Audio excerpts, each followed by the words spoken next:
Hi, fellow traders. This is Larry Williams. Before we begin, I would like to personally thank you for purchasing our 2026 forecast report.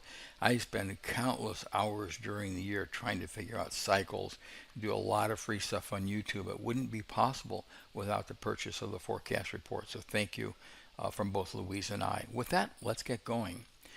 Here's how to best use a forecast report. There's several parts to it. First, you're going to learn we are in a bull market. We're going to talk about that in the report. You'll see the best time to buy and sell, where those points, those times are. There's a lot about what to expect in the economy, interest rates, unemployment, inflation. That's covered in the report this year, of course. And then market timing for all actively traded futures, all stock indexes of the world, the major ones, and of course 60 of the most profitable, most actively traded individual stocks. So that's what's in the report. How to best use the report? Let's look at some examples. This is for our 2025 report. This is our forecast for IBM, exactly as you saw in the 2025 forecast report. Now there's two parts to it here. There's the gray line that turns blue, and there's the red line. What's the difference? The gray-blue line is a longer-term cyclical wave, not seasonal. This is a cycle wave in the market. This wave, I can highlight the most important parts of it. In this wave, 70% of the time, IBM has rallied when it's in this cyclical wave. So that's a long-term, gets the really sweet spots of the year known in advance. The red line is the intermediate term cycle. The market should come up, come down, come up, come down. That's a theory. Theory sometimes, though, is the market actually will be declining as it comes into a high, which means it's an inversion.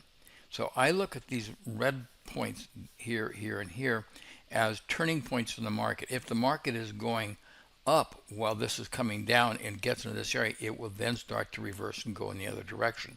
So I see these as turning points, but usually the market, as you'll see, is in sync with those. Like we should have seen a buy point here, a buy point here, a buy point here, and that strong wave.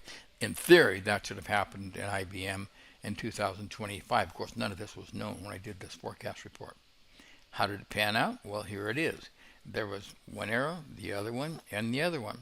Now, we like to see the market come down into our buy points. So here it wasn't coming down, but it was where the market then had an extenuated move to the upside. Same thing over here. Don't expect the market's going to come right down into a cycle low. It says the market's going to get strong at these points in time. At these points in time, expect reverse trend changes in the marketplace. And, of course, that's 71% of the time.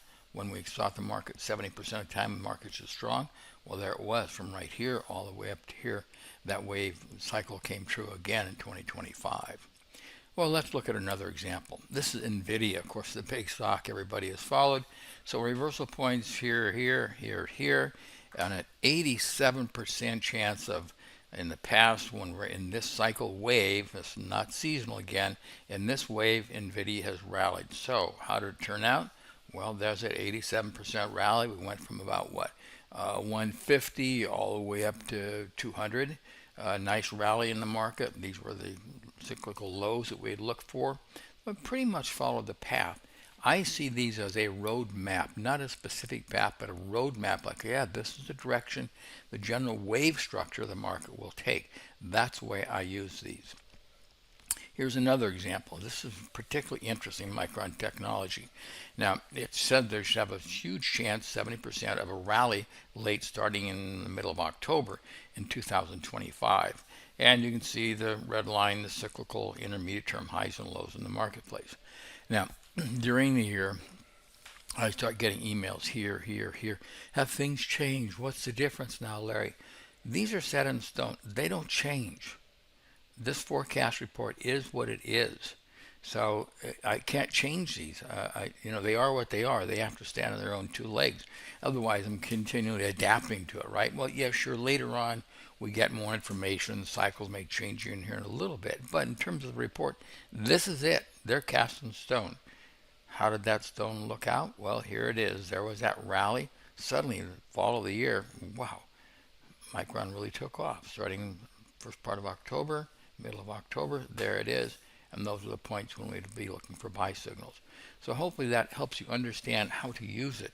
But let's look at an example right here, right now. This is Amazon 2026. So I see we have a strong, almost 70% rally in this wave. So I'd expect the market to rally here, come down, and this is the sweet spot. This rally, I forget how many percent of the time just rallied, not as much as this. This is a seasonal sweet spot. I would expect Amazon to have a rally up in July, August, a bit of a pullback, and then a rally into a high the middle of October. So this is where I want to really focus on Amazon.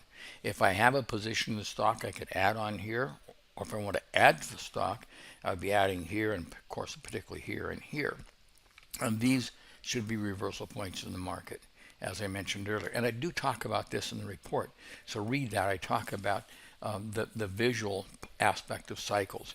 Remember, cycles measure this way. They measure time.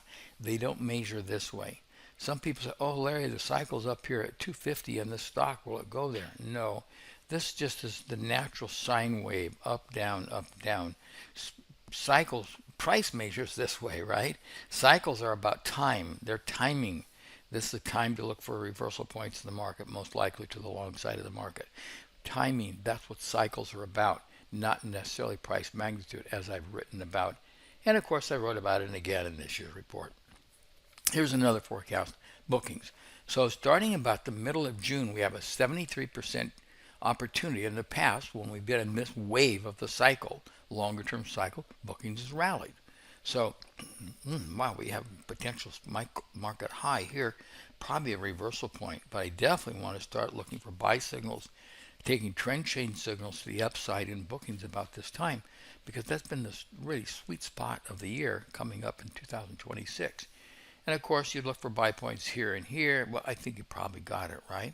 First of the year, we expect the stock to start to come down a little bit, rally, but that's the really sweet spot of the year. Last year, we did this for the first time, ferreting out these sweet spots, and then I hand checked them to see how they did. About 75% of them were spot on accurate. So that's a huge advantage, telling us in your individual stocks or futures the best time to really focus on the market. Isn't that nice? We know now, a year in advance, generally what to expect in the market.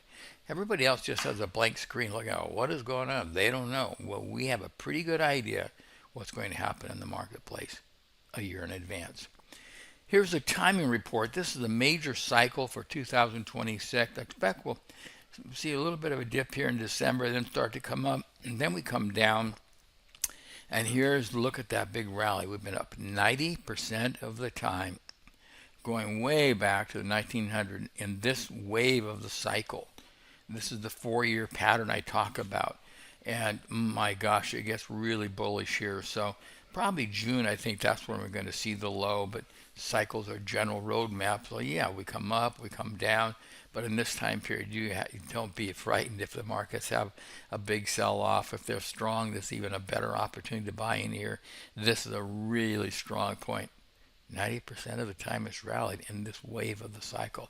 So get ready for that, a great buying point coming in 2026. Well, I hope that helps you understand and how to best use the forecast report for 2026. And both Louise and I wish you a most prosperous 2026 and hopefully look forward to seeing you in 2027. Until then, good luck and good trading.